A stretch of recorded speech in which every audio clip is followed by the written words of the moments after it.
So once he's available, only then we'll begin, right? Maybe Yes, ma'am. connectivity issue. Will just confirm.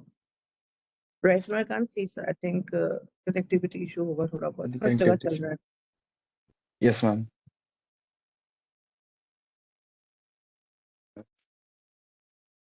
I think ma'am sir has left the meeting. Connectivity Yes, issues. yes. We'll be joining again. Yes, ma'am.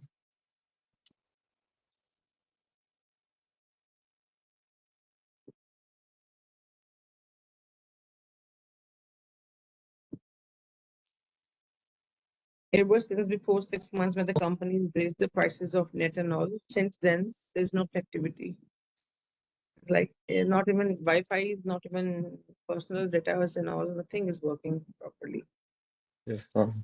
I didn't just give a call to sir if ask if there's some problem because he joined earlier. He was waiting for us. Just call and confirm. Sir है sir तो है I think Sir, है? हाँ sir है Lakhwinder sir, are we audible to you? Yes, yes. Okay. Yes, Okay. sir. Sir is there. Okay, sir, are we good to start the session then? Yes. Okay, thank you so much, sir.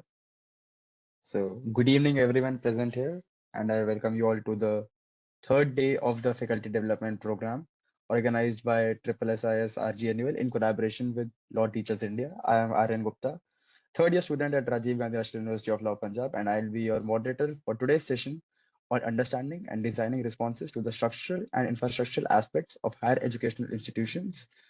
And it is with my profound honor that I introduce our distinguished speaker for this session today, Dr. Lakhwinder Singh. Dr. Lakhwinder Singh is currently serving as a professor of economics at Thapa School of Liberal Arts and Sciences, Patiala, and a visiting professor at Institute for Human Development, IHD, New Delhi.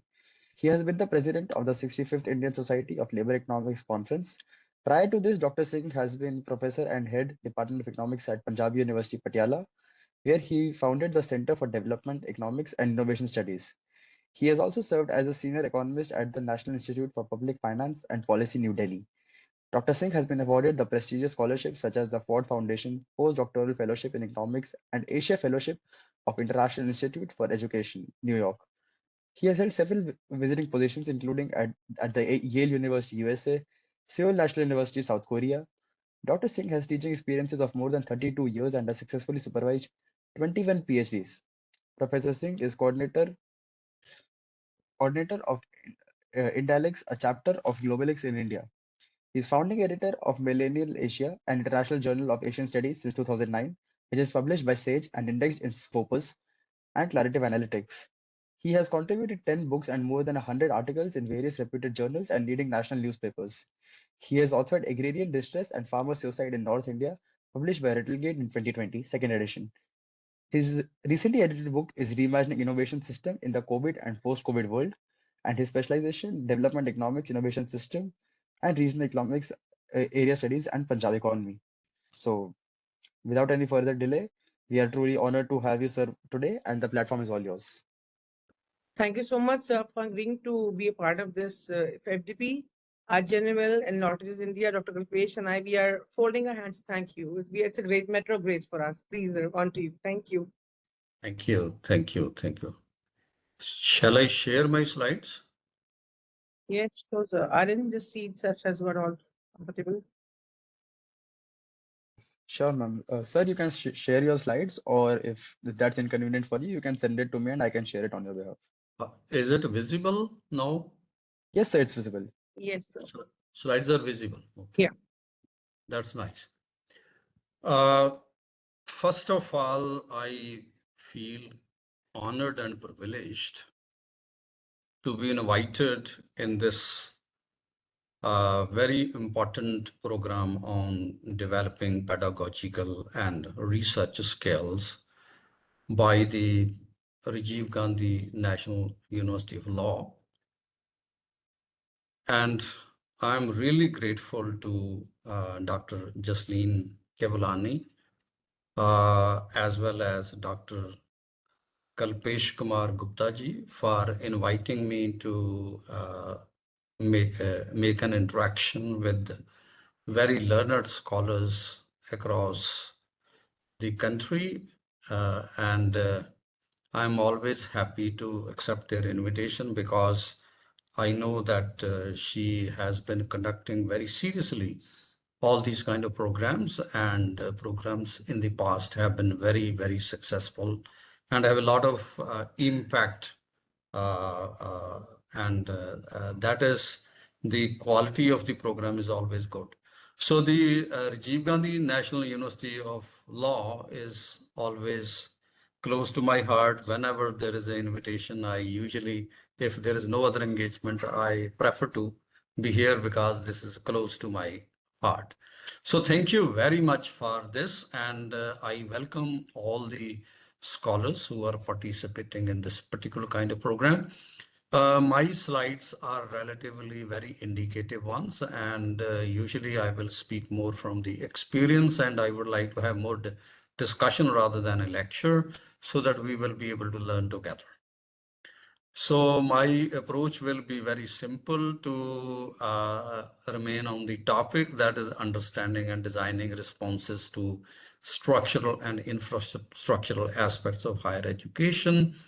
And if you look at on the right side of these slides, the all kind of, my affiliations are available. And once again, I'm grateful to the Rajiv Gandhi University and Professor Jasleen Kevalani, who has invited me to be a participant in this. The next slide, I think slideshow is more important. This is what has been talked about Mr. Aryan Gupta with a very elaborate and kind introduction. But I would like to spend a minute or so on this, that this is the 16th year of publication of Millennial Asia, which was founded by me and Professor Sukhpal Singh, IIM Ahmedabad, with the help of the Association of Asia Scholars, which is a very vibrant organization spread over all the South Asian countries, as well as another chapter in the East Asian countries, including China. So Millennial Asia nowadays is indexed in Web of Science, as well as it is in Scopus and many other, for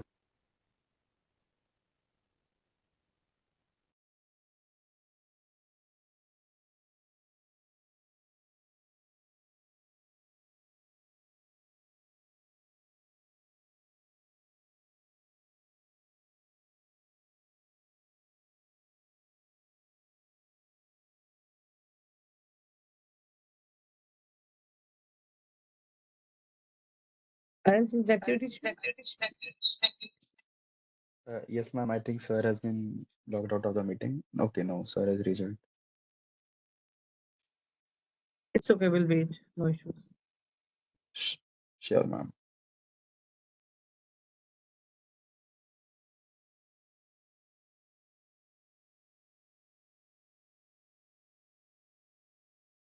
And do inform him once, because at times the person who's speaking doesn't get notified by the net. So just inform that he's not audible, because he might not be watching the screen when he's talking to the audience. Sure, ma'am. Sir is there. He's there. yes. Now, are you able to listen to me? Yes, sir. Yes, sir. Clearly. Clearly. Okay, because the light was off, so I have to shift to another room where No internet is problem. available. It's okay. So, It's okay, sir. Yes. Understand. so this is the journal which I have been talking to you. Sir, your is, slide stopped. I'm so sorry, sir. Your slide stopped sharing. oh, really? Yes, sir. Now it is You have not. to reshare. Okay, No, sir. I have to close it down and then reshare.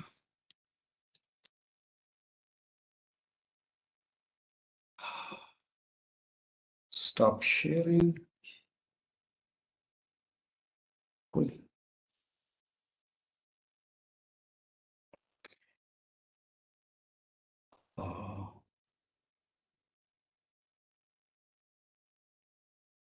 Okay, share again. Let me share. Is it now visible? My slides are visible? Not yet, sir. Not No, yet. sir. Not It's yet. not visible Okay. yet.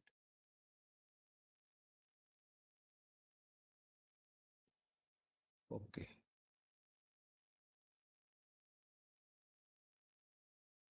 Now visible? Not yet, sir. Okay. Share the slides. Okay. Now visible? No, not yet, sir. We're waiting. Yes, sir, it's Okay. visible. Yes, now, sir, it's sir. Okay, It's visible, visible. yes. So I was just talking to you about the spread of the journal. This journal is having no disciplinary boundaries, in fact, and it is accepting almost all social sciences, including law, the publications. So even beyond, law and social sciences, we exactly talk about even accept the publication from literature and other things. So this is ABDC, also from the Australian Dean's Council has also accredited. So it's internationally doing well, and submissions are coming on Asia from all around, even from United States of America. So now coming back to the topic which we have been expected to talk. Now the first slide which you see, partly there is a photograph, and I would like to emphasize more on photograph because a large number of scholars in the current era, which they are participating in universities and colleges or higher educational institutions, they perhaps forgotten the philosophy of education in a way. So therefore, I am showing the picture of Shanti Niketan, which Tagore's photograph with children, engaging with the children.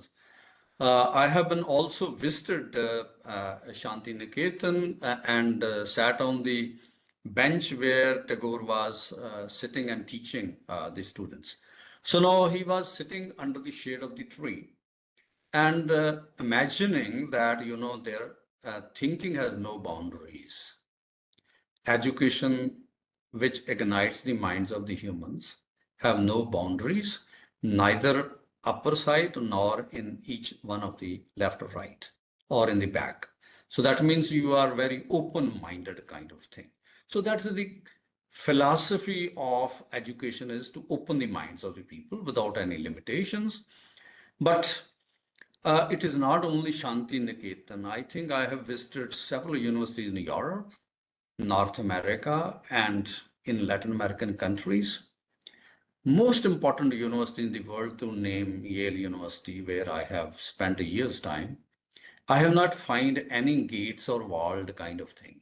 No gates, no walls. That means anybody can enter into the university and anybody can leave the university. So they welcome if you come to learn, participate, and they do not bother about if you exit.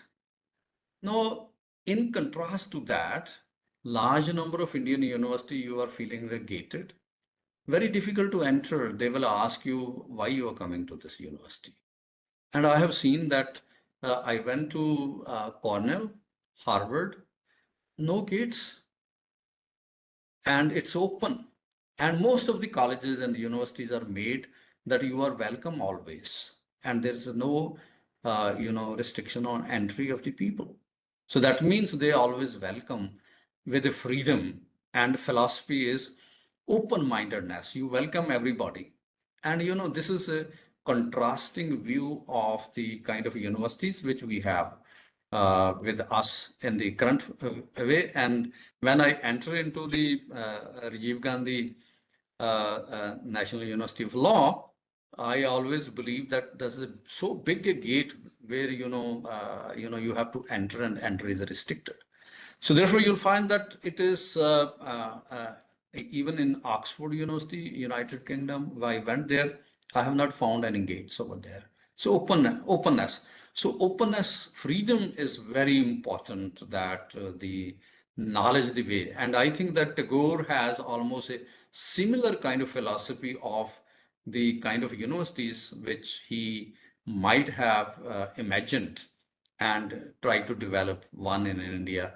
But large number of universities which we have in India, some of the university which I went to Delhi University, I found no gates are there. So that is on the pattern of Oxford University. So therefore, you'll find that we have a large infrastructure of higher educational institutions.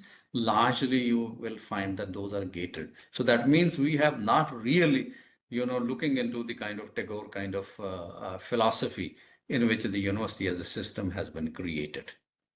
This is very important and fundamental to understand. The idea of the university with the philosophy is that you are going to give education, and education is making a human being relatively revolutionary. And his model was to encourage students under the shade during lessons, allowing them to develop a closer connection to the environment. So that does mean that no boundaries. You are thinking globally, but you are situated locally. So your local environment is also very important to understand things. So this is a philosophy which one has to talk about very seriously.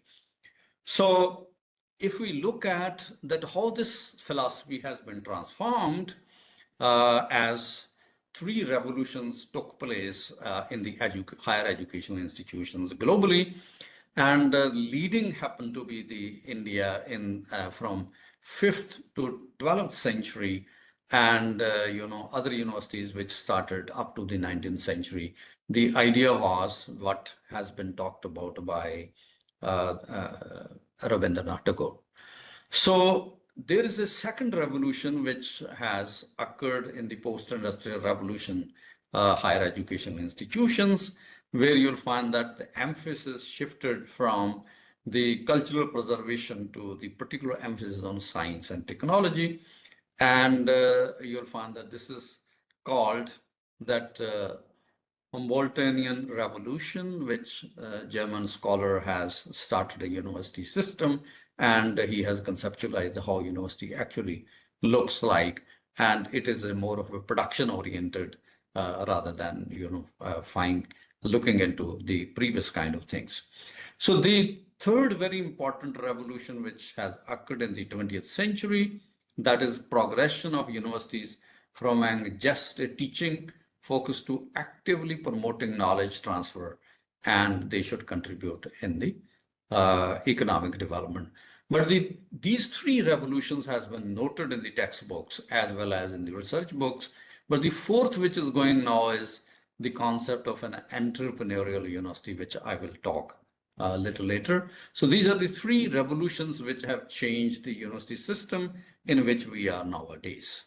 And India is still, you'll find, in the third kind of stage rather than going into the fourth stage, where large number of the universities in the Western world has moved. So now, idea of higher educational institution. It is usually discussed in literature.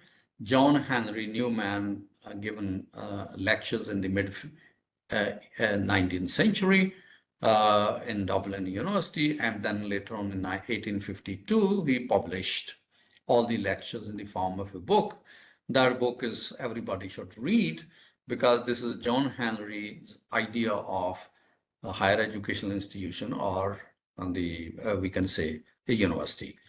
So he has argued that this is a place of teaching where universal knowledge is being discussed. So therefore, he has argued that you'll find that university is not going to discuss a particular kind of knowledge. It's a universality is very, very important. So we have to understand that the idea of higher educational institution is not to give a particular kind of knowledge, but opening up the boundaries of knowledge, because universe is very important.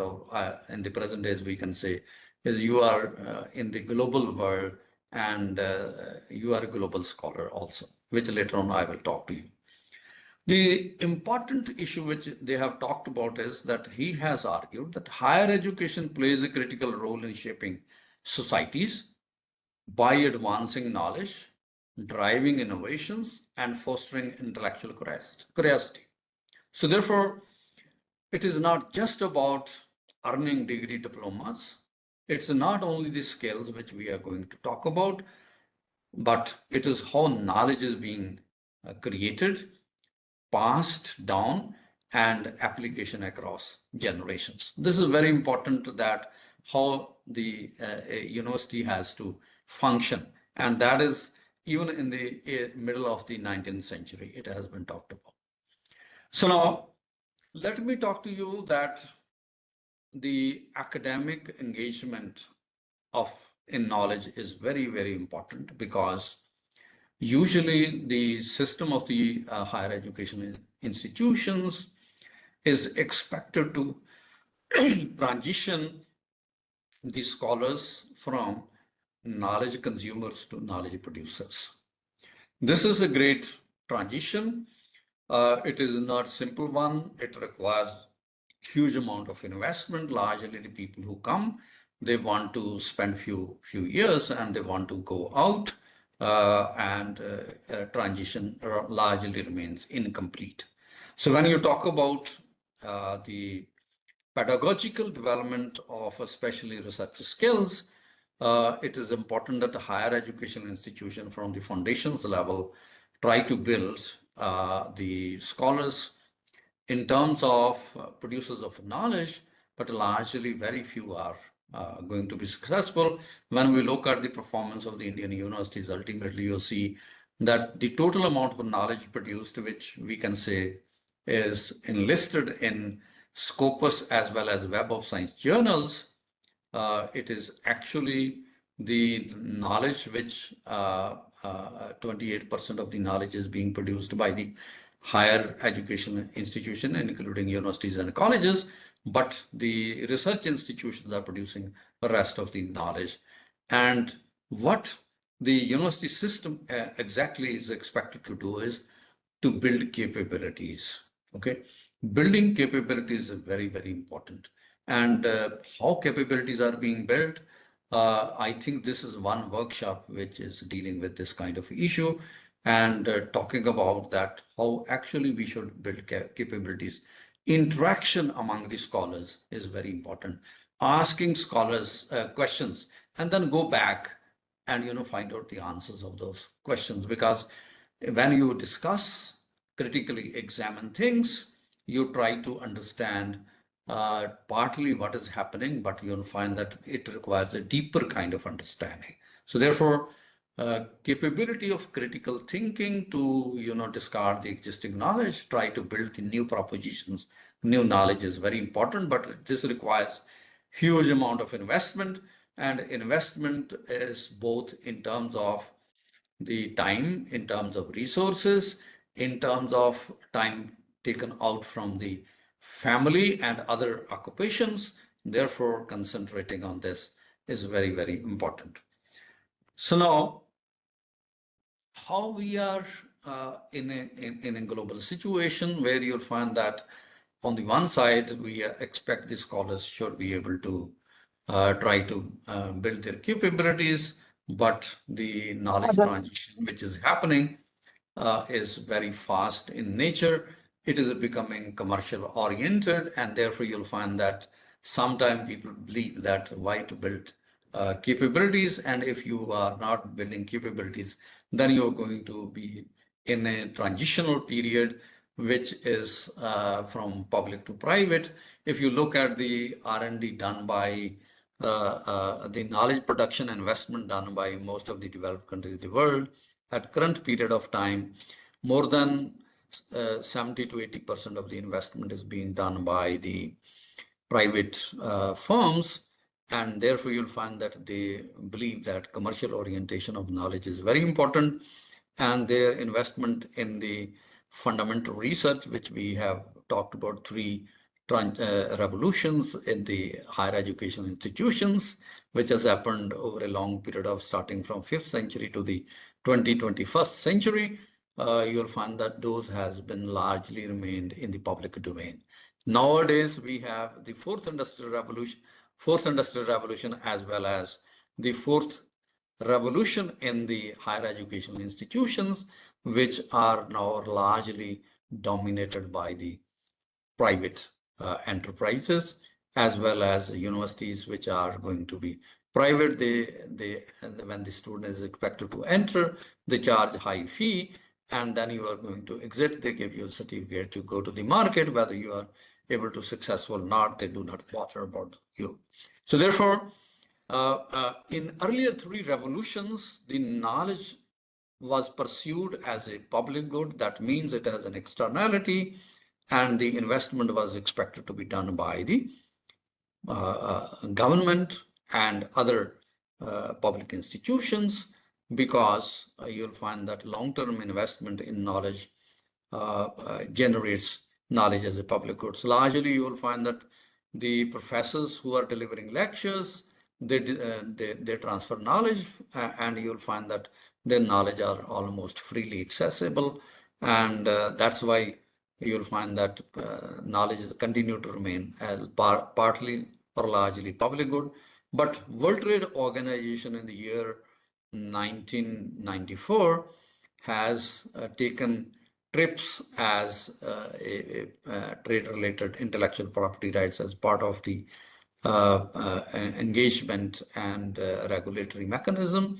So therefore, what they have done is that they find the knowledge henceforth is a private good. It's a commercial. You can produce knowledge, you can sell knowledge, and therefore, since then, the private investment R&D has hugely, taken place, and therefore you'll find that the protection of intellectual property rights tells us a story that knowledge generated in higher educational institutions even is being transformed into enterprises, because producing goods and services, and therefore you'll find that largely, even from the public universities, the most of the people who have a knowledge, they have made the kind of enterprises. Nowadays, each university is expected to have a incubation center. So that means transfer your knowledge or change your knowledge from the kind of mere knowledge to a product, and then you'll find that sell it in the market. So that is the kind of thing which is change has happened. So this change is very important to understand how our institutional structure is changing, as well as how our infrastructural needs are also changing. So now, if you look how output is being produced, who is producing the output in the scientific and technical journal research articles, world is producing 33,38,192 total number of scientific technical journal articles. And most importantly, East Asian countries are quite dominant one, but North America, if you look, are also substantially much ahead. But nowadays, you'll find that it is the China which is quite substantially leading in the world, and India is largely lagging behind, much behind compared to those countries. So therefore, India requires a lot of investment in higher education institutions to compete in terms of producing scientific knowledge. So that's why you'll find that this developing pedagogical and research skills as a workshop is very important, because you'll find that India is lagging much behind in terms of producing the knowledge. And as I told you that out of this knowledge, the 23 to 28% of the scientific research articles are only produced by the university system, which includes the universities and colleges, whether those are autonomous or affiliated ones. So therefore, you'll find that here there is a need to upgrade ourselves and generate a lot of knowledge and to lead the world. When you look in terms of the kind of resources which are invested, a huge amount of resources goes into 1.7% of the GDP, world GDP, 1.7 trillion in terms of purchasing power parity goes in generating knowledge in higher educational institutions, other laboratories, as well as private organizations. But one of the leading countries in the world is the United States, second is China, third is Japan, fourth is Germany, fifth is South Korea, And then we have the position of India, France, United Kingdom, Brazil, Russia. These are 10 important countries which are investing in research, but in relative terms, you will see that the position of India is 0.6, that is South Asia and West Asia, but a larger proportion of investment, 2.5%, is done by North American, which is predominantly done by the United States of America. So 2.1% of is East Asia, where 4% of GDP in R&D is done by South Korea. China is now reaching to 3%. That's why you'll find that it is emerging as a power. For a long period of time, India remains quite at a lower 0.6%. So therefore, you'll find that resources spent and resource allocation done to the universities and other higher educational institutions are relatively very low, and private enterprises are almost, they're not doing investment. They import technology, they purchase on the basis of licenses, or they are becoming intermediaries. Only you'll find that bringing imports and then joining the parts, and then you'll find delivering goods and services like mobile telephones and all that. So that is the kind of thing which is happening. So Indian stories are relatively not as good as we expect and is being talked about. So now let us see the structure of the higher education institution, the exactly topic which we are going to talk about. So this is, we have India's higher education system is very complex. It has evolved over a long period of time, and therefore structural framework which we have is very broad, complex one, multi-layered system which we have. So therefore what we have to do is that we have to have a designing effective responses requires to address this kind of system. At the end, I will try to have one slide where comprehensively we will see how reshuffling of the structure of the system can be done. So one of the very important problem is complexity in terms of governance. You'll find that largely the education is a state subject in India, but you'll find that the central government has almost overruled all the kind of governance organizations. If you look at all the organizations which regulate the system of education, that is the central system, relatively the state system in regulatory mechanism is very weak. So therefore, second is we have a huge amount of institutional diversity. So that means we have a large number of institutional structure, which varies from, you'll find that colleges, universities, IITs, IIMs, and large number of laboratories, large number of agricultural universities. So huge amount of system, very complex, very diverse kind of institutional system which we have. And I think that at the country like India, which we have very diverse, needs are also very diverse. But you'll find that system is relatively very complex. It should be straightforward, which I will talk at the end that how we can make it straightforward. So now what is important is that we require for this kind of a larger system, which we can say is one of the largest system in the global economy. So physical and digital infrastructure to such a kind of spread is a Herculean task one has to talk about. Now, when we talk about the structural aspects of the higher educational institution system, we will see it's a vast, it's a multi-layered with several key structural components. So it is a three-tier system. You'll find that we have universities. Universities, we have various kind of universities, but university as a system, if we will talk about, which includes the technical universities, which includes the ordinary universities, which we include deemed university, which we include the kind of agriculture university, we have medical universities. So university as one system, if we will talk about, we have central system where you have central universities. Then we have a state university system, higher education institutions. And then we have deemed universities, which are also falling in the states.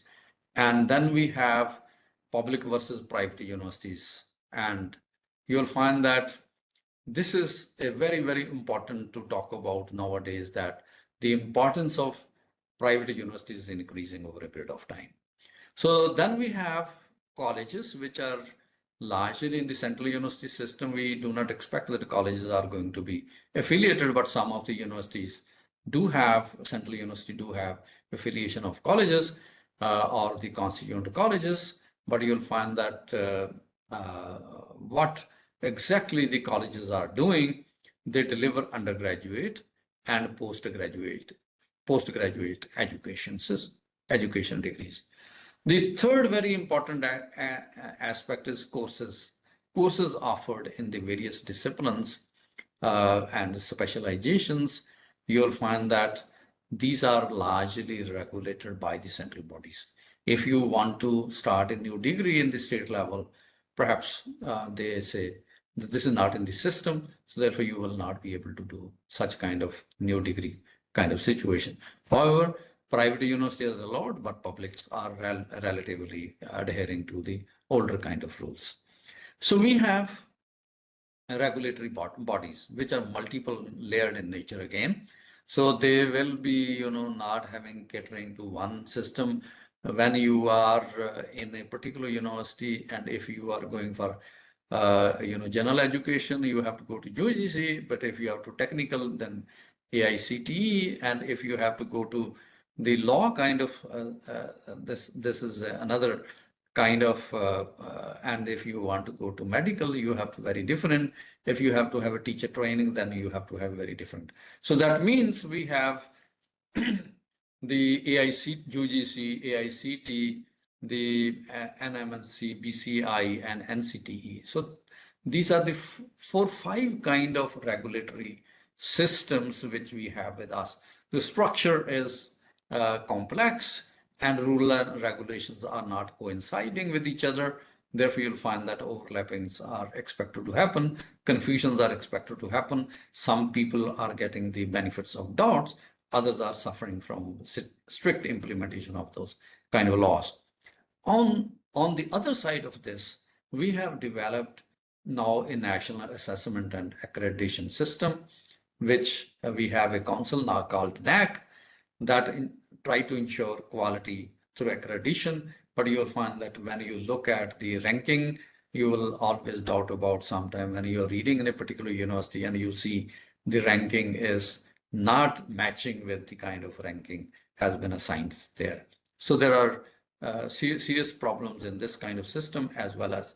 So therefore, we have a multiplicity of the kind of system which is fragmented hugely.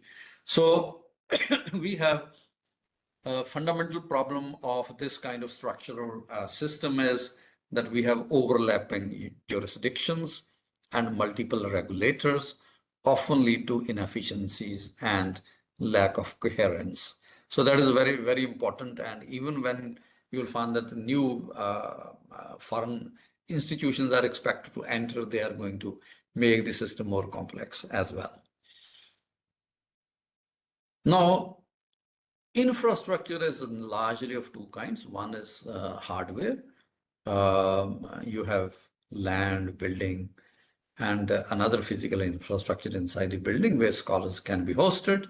You have hostel kind of facilities. You can have transportation facility. So all these kind of things, drinking water, living, because largely you'll find that the public universities earlier happened to be residential, where you'll find that all the students are expected to reside in the hostels, and they require a lot of kind of facilities. But private universities are largely depending upon the transportation system, where they bring students from more than 100 kilometers, and then they leave in the evening there. And then in the surrounding areas, a lot of private facilities are being developed, where you'll find students can find out their own kind of residential accommodation. This is reducing relatively interaction among the students, and this is a largely borrowed model from the universities of United States of America, where they will find that they have less infrastructure in terms of residential in nature, but you'll find that they try to, put the students as private ones for accommodation and all that. So the Indian higher educational institution required a variety of infrastructure. They are spread across the regions and institutions, because you'll find that you have hilly areas, different kind of infrastructure is required. We have physical infrastructure where you have campuses, many public universities, large campuses with hostels, libraries, labs, sports facilities. So what are the challenges? Challenges are inadequate maintenance of the infrastructure. Largely, once you build the infrastructure, but again, it is not being maintained. In large number of public institutions and public offices, you'll see that in the post-independence period, we have hugely built large number of institutions and offices, and you go after 10 years period of time, you'll see same building you can see from the and you will identify very easily. But when you go to the East Asian countries, including China, go after every 2 years, you will find the place is completely changed. They have built hugely new things and even changed the older ones.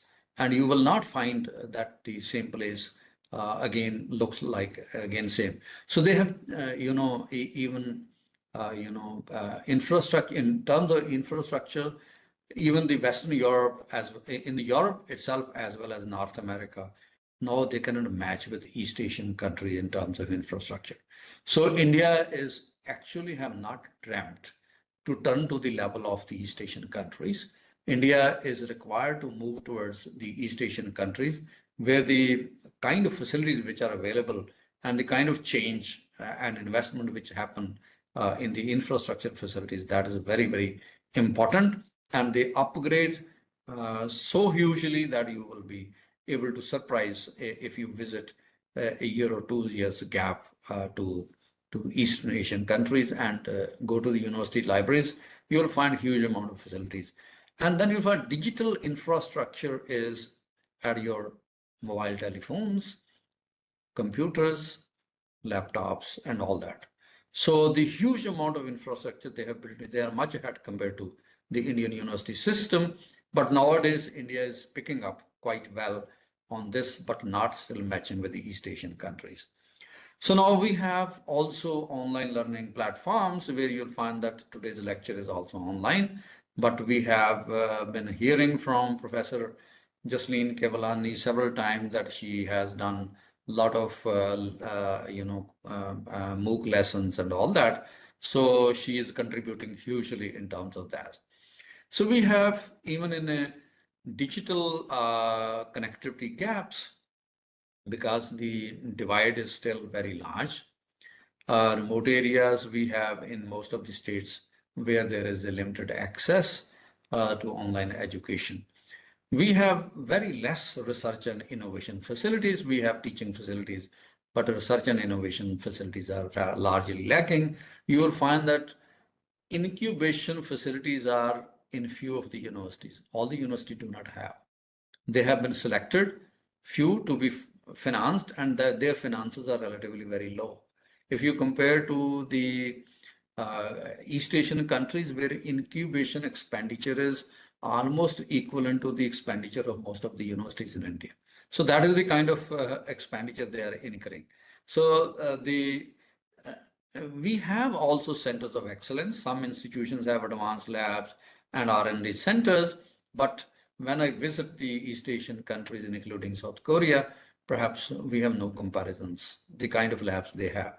So overall research output remains relatively very low. This is largely because the funding is very limited, because we have not followed the Kothari Commission till date, and therefore you'll find that that is a fundamental problem. So now we can go ahead in terms of designing effective responses. How we can design the respective responses is very important. First of all, we have to address the challenges, consider the following strategies. The first is the policy integration, where you'll find that one of the very important issue when we talk about policy integration is that India is a huge continent and diversity is huge. Therefore, what NEP is expected to do is that they are going to homogenize the regulatory structure, and you'll find that they seems to promote autonomy, but actual autonomy is not snatched.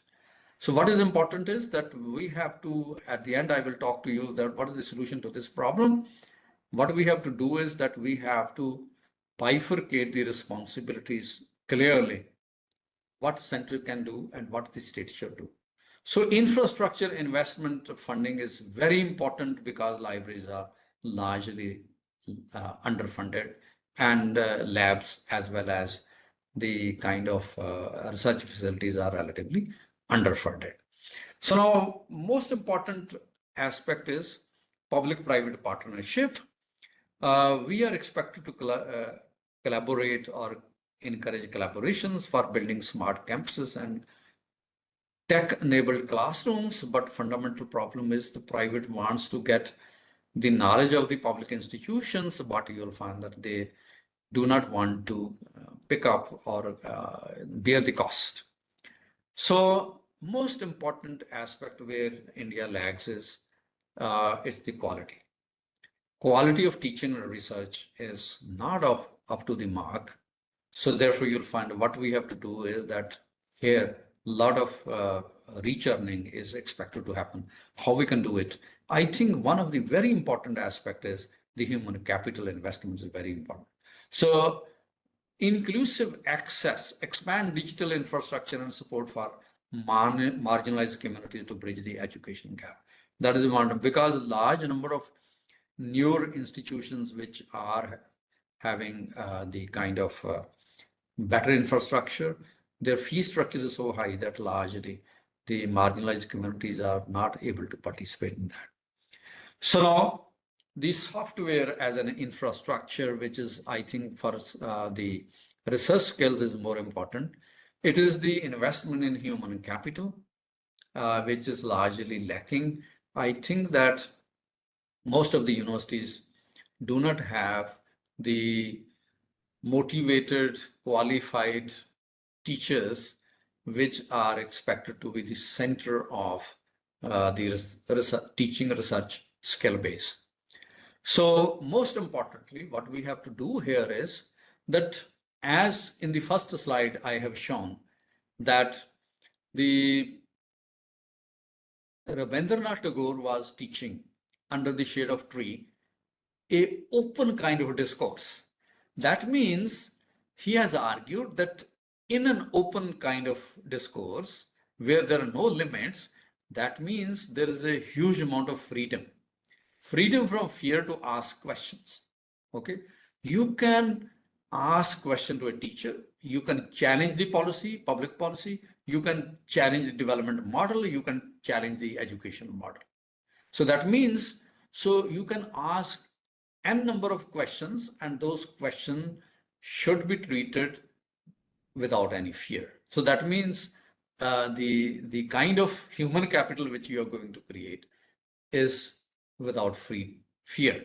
So that is the fundamental role of higher education institution, to develop the skill base where freedom from fear is going to occur.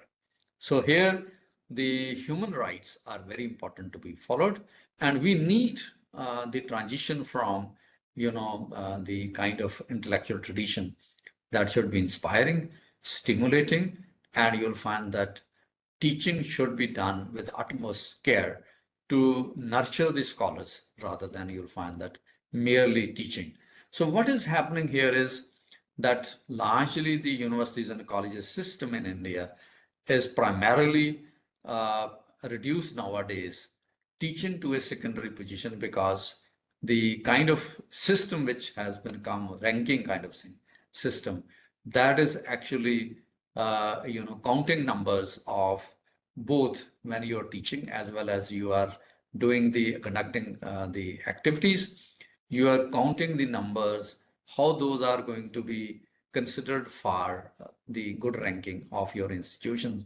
So that means teaching goes to a secondary stage. I have eyewitness to most of the universities where I have been visiting. In India, this is a specific problem in colleges and universities where you'll find that teaching turn out to be secondary. That is a capability building. So what is important is inspiring, inducing big dreams is to be done through teaching and supporting to realize those dreams. That is the research, skill building, and you'll find that allowing and supporting the system in a software system that you have to support, and you'll find that they should realize, our wards should realize their dreams, big dreams. So building capabilities and utilizing them is very important, because if you build a lot of capabilities but you are not able to employ them, these are perishable. So we have to be careful in terms of looking into these kind of things. So next, which is very important, is that what is the function of these higher education institutions? They have two very important functions. One is teaching and research. Nowadays, teaching and research are twin. They cannot be separated from each other, and therefore you'll find this is making you teaching and research as a global citizen, because knowledge is usually in a digital world, knowledge is flowing from everywhere, and your knowledge is noticed everywhere in the world. So therefore you'll find that now the higher educational institutions, people who are whether students or teachers, they are global citizens, because they are working on the frontier areas of knowledge. Because earlier we were not able to know, but now digital technologies, today whatever is being published is available everywhere in the world. So therefore you have to be on the edge, and working on Ridge's edge is very important. Those who are not doing it, they will lag behind. So therefore, this is very important to understand that global responsibilities and your, perspective is expected to be global rather than local. So research is a matter of competition versus quality research, complementary, and teaching and research is also complementary. They are not substitutes. So therefore, we have to look into the good teacher, good researcher is a complementary kind of thing. Last slide, and would like to finish for discussion, which I think that Professor Jasleen has kept 15 minutes for discussion, or more we can do. You and the participants, even it depends on the participant and your availability. Yes. So with the last slide, I would like to give you very brief view of how we shall be able to move out from the kind of situation in which we all are. So therefore, the higher educational institutions require a lot of rethinking, how we have to structure, how we have to design, and how we have to, change the situation in which we all are here. So Indian higher education system is yet to come to the terms of global education standards. This is dominated by the West. China is coming up, and Chinese model of higher education institutions need to be taken care of if a country like India has to move ahead, because that the huge amount of investment which they have done is comparable or better than even in the United States of America. So what is important here is that our university system has to transition from teaching to thinking and thinking to innovation.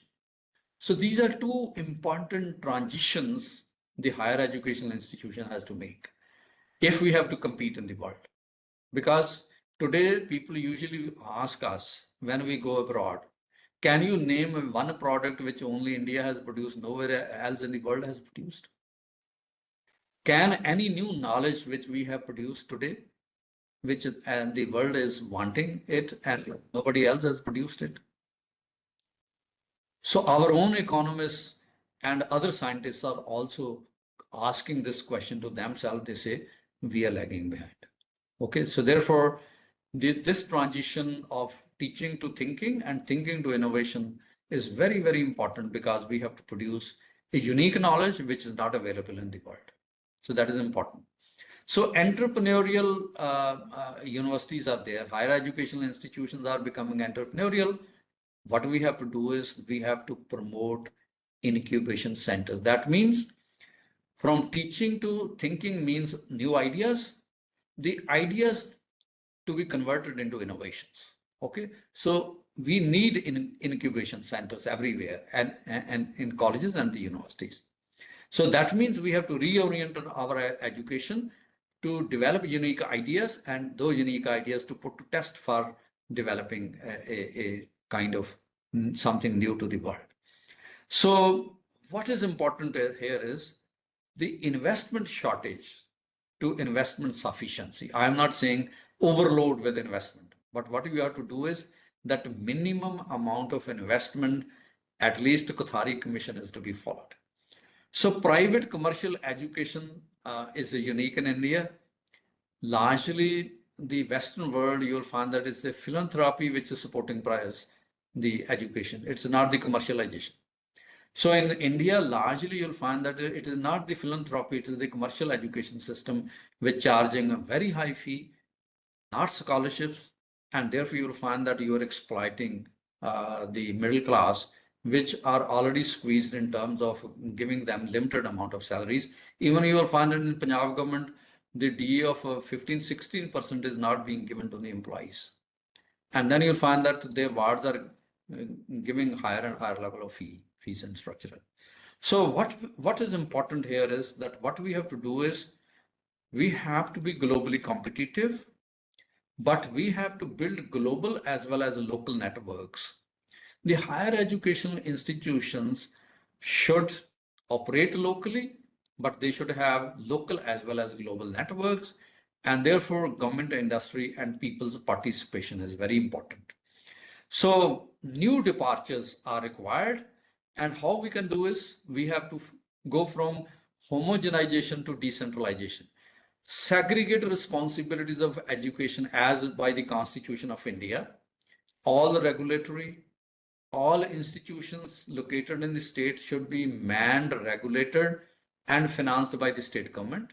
Okay, and central government should develop their own central system, which they have, and they will only man to those kind of systems. So therefore, you have two separate systems. Show them which works better.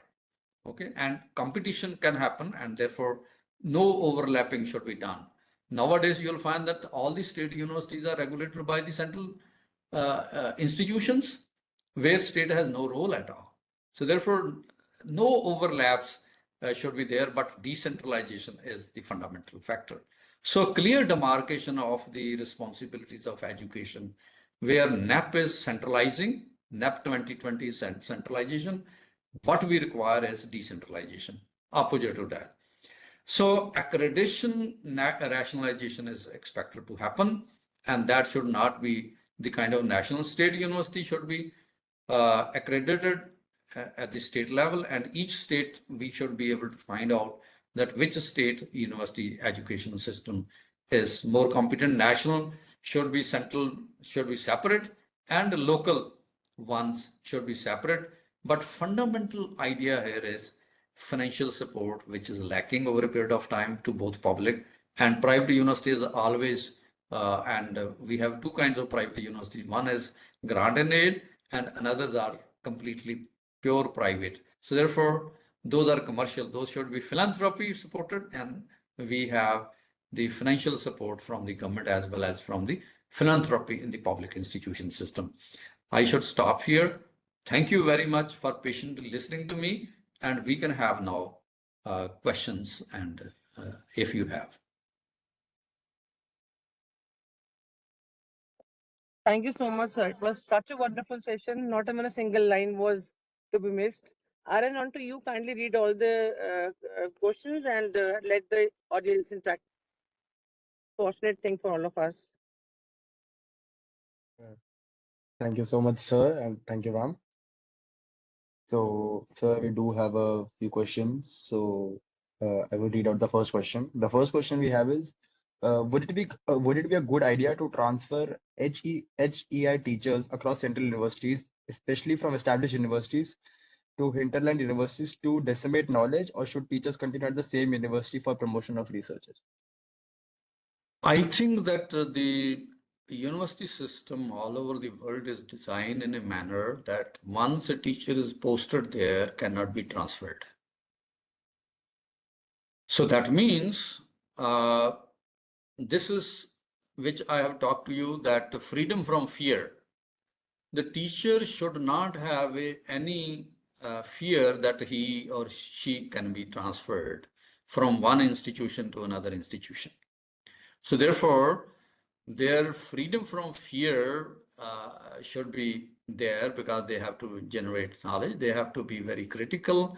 Sometimes you'll find that this kind of provision can be, misutilized. But what I've talked about, global local network interaction. So all the institutions located in a particular area should have their own network, and that network should be connected globally as well as nationwide. So it is not that you are doing everything in isolation, rather than what you're doing is coordinating, networking with each other, and knowledge should be transmitted from one area to one institution to another institutions. So clusters should be formed rather than you can talk about transfer of the human resources. Okay. Nowadays, this digital technology is where you'll find that interaction is relatively very easier and costless. Okay. So there is no cost when I'm sitting here, you are sitting everywhere in India, and we are interacting with each other. Therefore, there is no need to transfer human resources. Rather than, what is important is use technology, promote interaction, develop networks, develop collaborations, not only locally, but globally. Okay. Search local problems, but have a network globally. Yes. Next. Thank you so much, sir. So there are no more questions in the chat box as I see. Aryan, there are types. There are type questions in the text also, and we can also ask the audience to raise the hand if they want to talk to sir. There are some questions, but see above. Yeah, I think yes. Dr. Neelam Kishore has asked whether private universities have power to make different rules than AICT or BCI, etc. So this is another question. I think that given the regulatory mechanism, every university is expected to be equally follow the rules.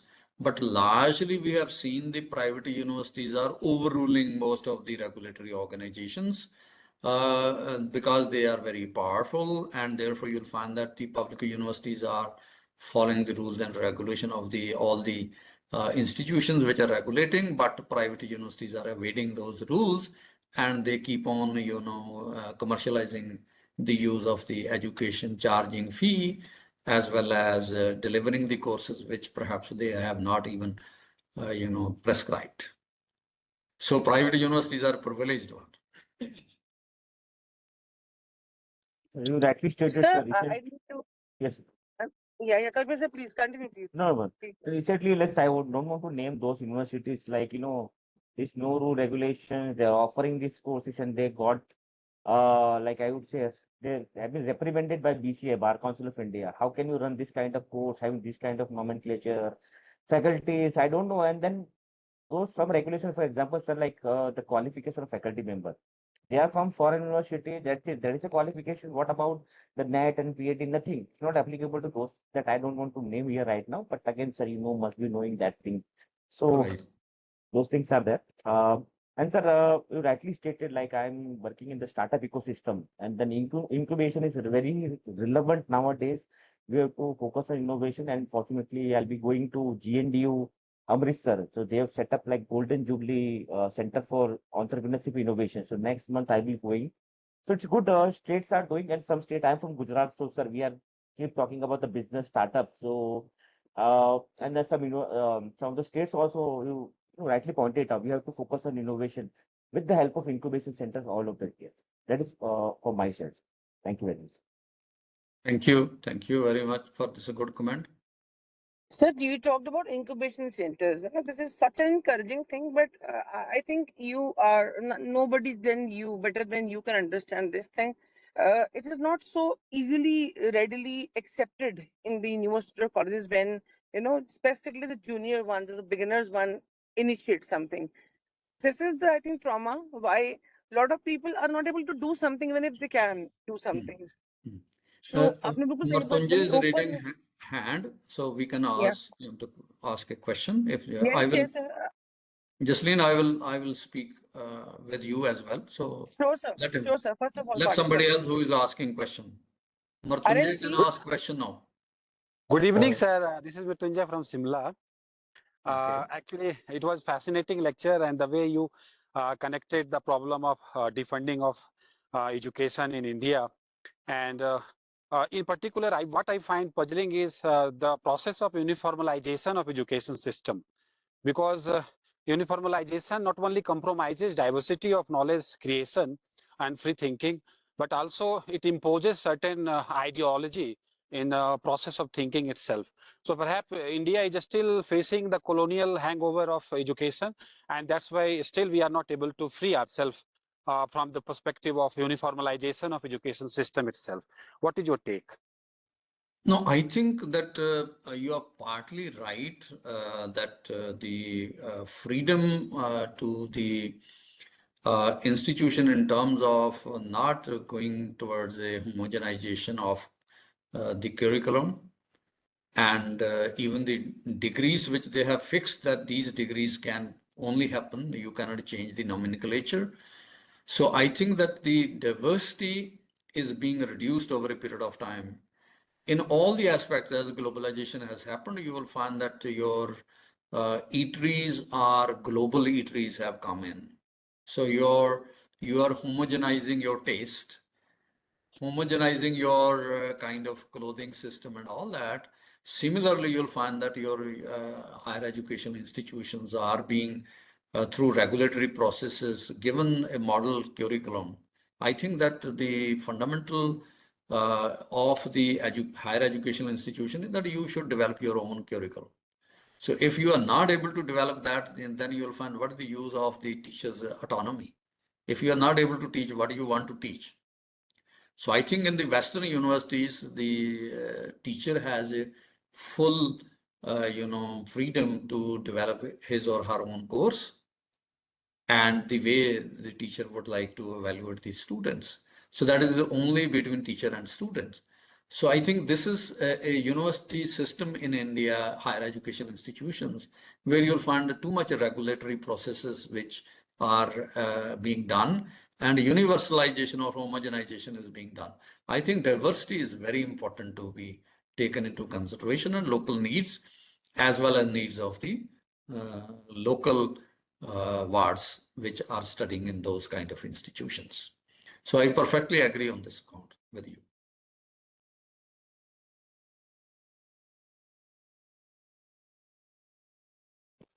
Thank you I so think we much, have a sir. question. Dr. Bhavna has asked Yes, something. ma'am. Just Yes, yeah. ma'am. So, sir, we have a question by Dr. Bhavna. So the question is, can you please give your views on increasing culture of employing teachers as guest faculties these days in colleges and universities? Actually, this is really shocking in India. This is both in public and private institutions.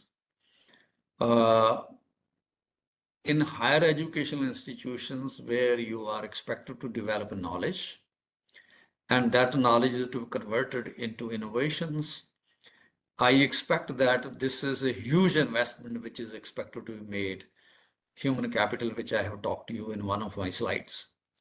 So I think that the investment which is required, and already the teacher all over the world are underpaid, but what they usually like to continue in this profession is intellectual curiosity. So that intellectual curiosity is actually leading their life more satisfying rather than you'll find financial resources. But the minimum equivalent pay for equivalent qualifications is a must. And I think decent living is very important. Nowadays, the kind of wage which is offered to young people is not even the scholarship they are getting in terms of GRF and SRF. So I think that is the minimum kind of pay structure for the assistant professors which we expected to have. So that required to be followed, and I think here lies the role of the regulator. Regulator is not regulating here where it is to regulate. Regulator is regulating wrong things where you'll find that you what to teach, what not to teach, what kind of course you have to generate. So they should rather regulate on that those who are you are going to employ, you should give them wage which is equivalent to the qualification prescribed by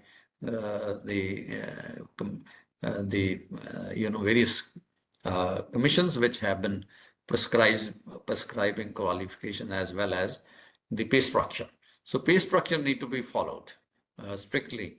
And I think that the contracts teachers need not to be, considered as it is a stopgap arrangement, but regular kind of arrangement through contract system is not a good thing. That is going to collapse your higher education system. And that is, showing us in terms of university and college education system is contributing much lower in terms of the output of research, in terms of such papers, in terms of patents. It is the laboratories, higher education, the other institutions which are research kind of institutions. They are actually rescuing the country in terms of generating new knowledge. So that is fundamental. So universities are expected to be transferred, and here role of regulator is to regulate human capital and their pay structure and all that, and relatively good facilities to be given so that they should be able to freely involve themselves in terms of generating ideas, inspiring students, allowing students to develop big dreams, and they support those dreams are to be realized. Yes, please. Thank you so much for that, sir. Sir, we don't have any more questions in the chat box. So if any participant wants to ask a doubt from sir, they can do so in the chat box, or they can also unmute themselves. So there are uncountable messages for appreciations coming and pouring in. And words are not enough to thank you for such a brilliant and we need talk. a critical thinking and evaluation rather than appreciation. Yes, sir. So, you made me think of 2, 3 of my close friends. But fortunately, in NLU system from my teen years, not even a single time my application as an employee was rejected to attend some course or to go somewhere right from beginning, right from day one. But unlike this, people working in private colleges specifically, again, like I'll share with you in person on telephone. I'll name the college also. It's a local college in Patiala. The teacher has been working there for almost 12, 13 years, but she's not allowed to attend anything, whatever she wishes to go for. So this trauma is quite I think, it's pushing to underdevelop, it's pushing to not explore oneself. And this is happening, I think, to uncountable professionals like her or uncountable like them. So this is something which I don't know who will help, because I know when persons like you sit on the chair, it's different. But the person on the chair matters a lot. Right, but I think that the first fundamental characteristics of the higher education institution is freedom from fear, both of Yes, teachers as well as of students. yes, right. And we should have open gates, no punching of fingers and all that Yes, when you enter yes, and when you exit. yes, Complete rightly freedom. said, sir. Freedom from fear is more important on individual level than anybody else. Very Right. rightly said. Important. Right. Thank you so much, sir. Kalpesh, sir, please, you go ahead to give vote of thanks, because I find myself very small in front of him to say thanks. It's a very big deed he's come for us. Thank you so much, sir. Thank Yes, you. Thank you. thank I'm thank you very grateful. much, Lakhwinder sir, for your insightful session. Yeah, definitely, it speaks a lot of your experience, and definitely a senior person, senior most person can share their experience, like from beginning till end, what should be done. Because you rightly stated, sir, including me, I have also worked in fear.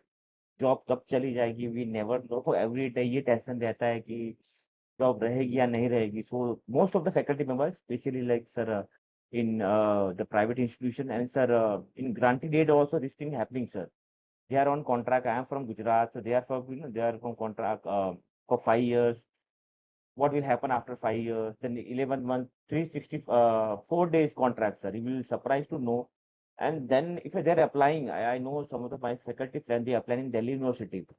Sir, ये कहीं count ही नहीं हो रहा है, 364 days, 11 months contract, and then they're working for, sir, more than a decade. So please think of that. So thank you very much, sir. On behalf of organizing committee, we are grateful for your insightful session, valuable time for our faculty members who have joined from all over the India, and then sir, look forward to seeing future events. Thank you very much. Thank you so much, sir. Thank you, sir. Thank you. Thank you. Thank you. Lots of Thank regards, you. sir. Thank you. Thank you. Thank Thank you. you, Aaron. Thank you. Yes, Thank sir. you. Thank you so much. Thank you. Thank you, everyone. Thank you. Thank you, ma'am. Thank you, sir. We look forward to hosting you again.